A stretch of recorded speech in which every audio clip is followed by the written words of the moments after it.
Hello, good day, everyone. I'm Dr. Katie Yore. There is something for us to learn today. Of course, that's why I'm here.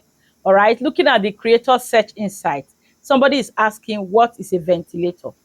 A ventilator, or otherwise called mechanical ventilator, is a machine that is used to deliver breath to people who can no longer breathe, or their breathing is not enough to enable them have adequate oxygen in their blood or in their system. Mechanical ventilator is a machine. It supports people that are in respiratory failure. It supports people that are in imminent respiratory failure. This is a form of care that is offered only in the ICU. So if a patient is needing mechanical ventilator, that patient should be admitted into the ICU. And what are the things that will make somebody be having respiratory failure?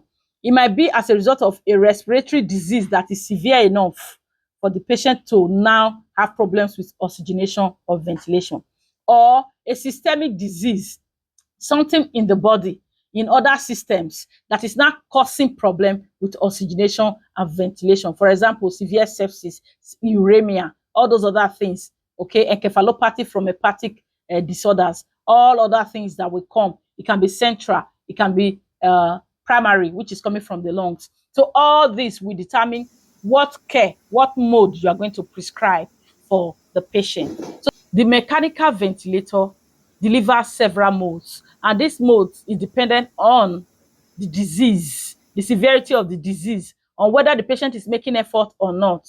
These are the things you consider, or the background comorbidity, depending on what the patient is going through, problems of oxygenation or ventilation. All this, whether it's pulmonary edema or not. So all this will guide what mode you're going to give your patient. So depending on the machine too, some names will mean a different thing. All right. So depending on the machine that is being used to ventilate the patient. When you talk about intermittent positive pressure ventilation, it's also continuous mandatory ventilation in another machine. They will not have the volume assist control or pressure assist control, which is the same as IPPV and CMV in other machine. You see, depending on the machine you are using.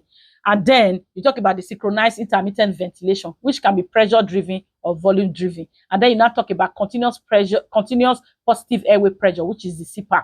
All right. So all these modes are prescribed depending on what you want to achieve in a patient. A patient who just had a significant major surgery can also be electively ventilated post-op. You just want the person to rest after a major cardiac surgery or a major neurosurgery. That can also be the reason why you are ventilating your patient. And the mode you use will be dependent on what extent your patient is. If your patient is not making effort at all, then you have to take it over completely. But if your patient is making effort, then you have to put SIMV so that your patient can breathe and the machine will breathe. And as at the time the patient is doing better, you cannot take the patient to CPAP, which is continuous positive airway pressure, meaning that you are just giving support, but the patient is the one breathing. All right. And then we have the pressure that is given at the end of expiration. They call that one PEEP, positive end expiratory pressure. It's like a stent that is stenting the airway and making breathing easy. You know, it's like having something like this, holding the airway, preventing it from collapsing. That's what PEEP does to the airway. And so making the breathing easy. And if there's water in the airway, it tries to improve compliance when you put a PEEP. If there's water in the lungs, okay? That's when you talk about pulmonary edema now. So when you put PEEP, you tend to stent it, and the positive pressure tend to drive away the fluid from the airway and then into the systemic circulation. All right? So that is mechanical ventilation. Mechanical ventilation is only delivered by a trained doctor. It's not something that anybody can just do. Respiratory physician, the intensivist, the anesthetists, the pulmonologist, these are people that can prescribe what care, what mode that respiratory care can actually give. You know what I mean? What the ventilator can deliver to the patient. It's an expert that can use the mechanical ventilator. Hope this answered your question. Okay? I pray that you don't have a need for a mechanical ventilator.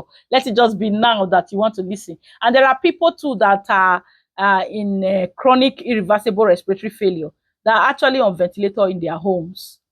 That's it. You have a great day. Hope you have learned something. Bye.